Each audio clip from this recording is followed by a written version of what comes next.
बोलो श्री रामचंद्र भगवान की भगवान ની ધૂનો ભગવાનનું નામ સ્મરણ એ ખરેખર માણસોને શારીરિક અને માનસિક રીતે ઉર્જાઓ આપનારું છે. એમ કહેવાય કે ભગવાનના નામ પણ લેવાય અને ખાલી ને ખાલી તાળી પાડવા માત્રથી માણસોની શારીરિક તકલીફો દૂર થઈ. આ બધી અનમોલ અને પવિત્ર વસ્તુઓ છે. આપણા ઋષિ મુનિઓ આ પરંપરાને જ્યારે પૃથ્વી અસ્તિત્વમાં આવેલી ત્યારથી આપી ગયેલા ચારી યુગ માટે તો ભગવાનનું નામ સ્મરણ, ભગવાનની ધૂનો, ભગવાનનું કીર્તન એ ઉર્જાઓ આપનારું છે. એટલે જ્યારે જ્યારે હરિના જે આપણો 24 કલાક અને જન્મથી લઈને મૃત્યુ પર્યંત આપણી સેવા કરી રહેલો છે આપણું પાલન પોષણ કરી રહેલો છે અને એના જ્યારે ભજન, એનું જ્યારે નામ લેવાય, એનું જ્યારે કીર્તન થાય તો માણસોએ સાવધાન થઈને એનું કીર્તન કરવું જ જોઈએ, નામ સ્મરણ કરવું જ જોઈએ. હું કામ?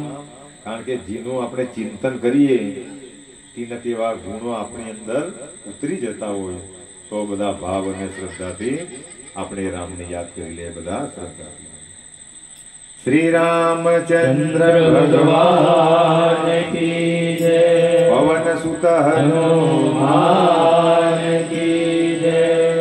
શ્રી રામ જય રામ જય જય રામ. બોલો શ્રી રામ જય રામ જય જય રામ. શ્રી રામ જય રામ જય જય રામ. બોલો શ્રી રામ જય રામ જય જય રામ. જય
પ્રાર્થના કરીએ કે હે હનુમાન દાદા, હે પવન પુત્ર, તમે પણ ફૂલોની ગાદીઓ પર વિરાજમાન થજો અને બધા જ ભક્તોની ભક્તિ પવન વેગી ઝડપથી પરિપૂર્ણ થાય અને બધા જ અમે બધા સંસારમાં રહેવાવાળા જીવો છે એટલે અમારા બધા સંસારના કામો પણ તમારી કૃપાથી પવન વેગી ઝડપથી પરિપૂર્ણ થાય તો જ અમે ભક્તિ માટે બધા સમય ફાળવી શકું. તો તમે બધા ભક્તો પર કૃપા કરજો એવી તમારા ચરણમાં પ્રાર્થના. તો હવે આપણે વિષ્ણુ સહસ્ત્રના પાઠ કરી